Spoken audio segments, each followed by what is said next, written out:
机动部队为何会有两大总队？部署偏重一南一北，总部分别设立在哪两座城市？大家好，我是启明。本期话题：武警机动部队。经过军改之后的武警部队，早已不是之前的囊括内卫、警卫、边防、消防以及森林、水电、交通和黄金八大警种的综合性部队，而是一支只保留了内卫部队，调整组建了机动部队以及并入海警部队所形成的专业武装力量。虽然不列入解放军序列，但确定为由党中央、中央军委集中统一领导的我国武装力量重要组成部分之一，进一步增强了其现役部队军事化属性。而其承担的主要职能任务中，除站岗执勤主要由内卫部队负责，海上维权由海警部队负责，其余反恐处突、防暴维稳以及抢险救灾和防卫作战等任务则更多的依靠机动部队。所以在军改后，武警部队总部之下又设立第一、第二两大机动总队，在部署上分别偏重于南方和北方。那武警两大机动总队从何而来？其实，在军改之前，武警部队除了专业化的各支部队以外，在偏军事作战方面还编制有14个机动师。这14个机动师最早是在1996年由中央军委从解放军14个乙种步兵师转隶而来，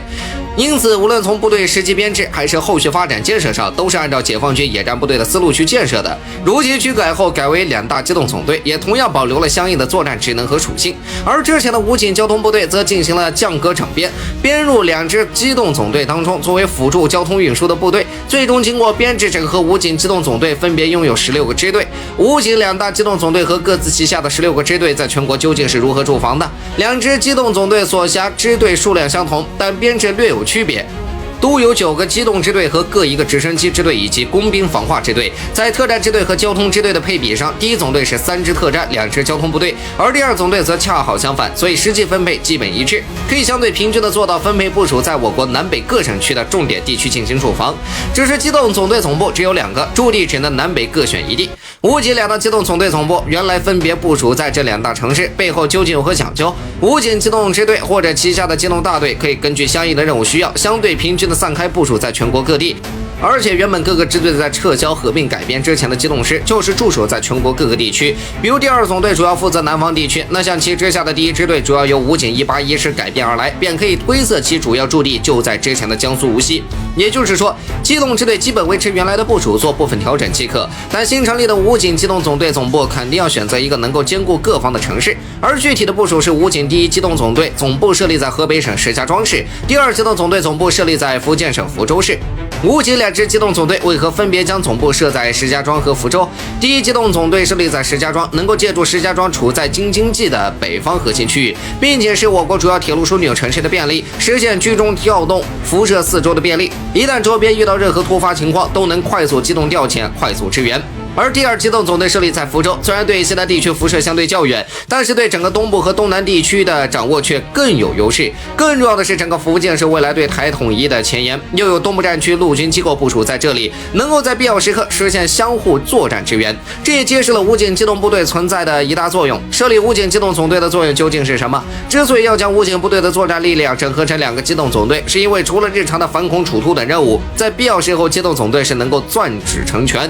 形成一个可以体系出击的作战力量。虽然武警部队是以轻武器为主，但机动总队却装备了武警装甲车、直升机以及速射迫击炮和重机枪等火力。从哪里看一个人的身体好不好呢？答案是肺和咽喉、喉咙。喉咙有异物、刷牙、恶心、干呕，有时候还喜欢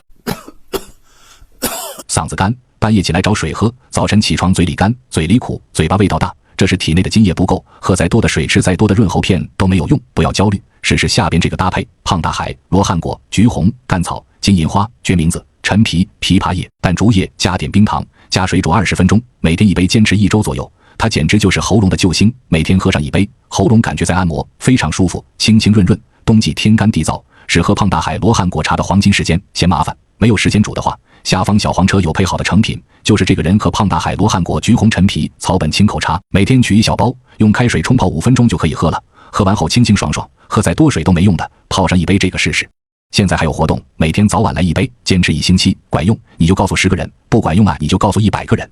同时能够实现多兵种配合协同作战。按照编制规模来说，一个武警机动支队相当于我军一个合成旅的编制，因此整合了武警部队多个旅级作战单位的2个总队，实际就相当于2个集团军。武警机动总队也可以说是我军2个编外的野战军，而设立的机动总队便可以不再局限于之前机动师分散驻防的问题，做到统筹指挥调度，从而实现全域作战能力。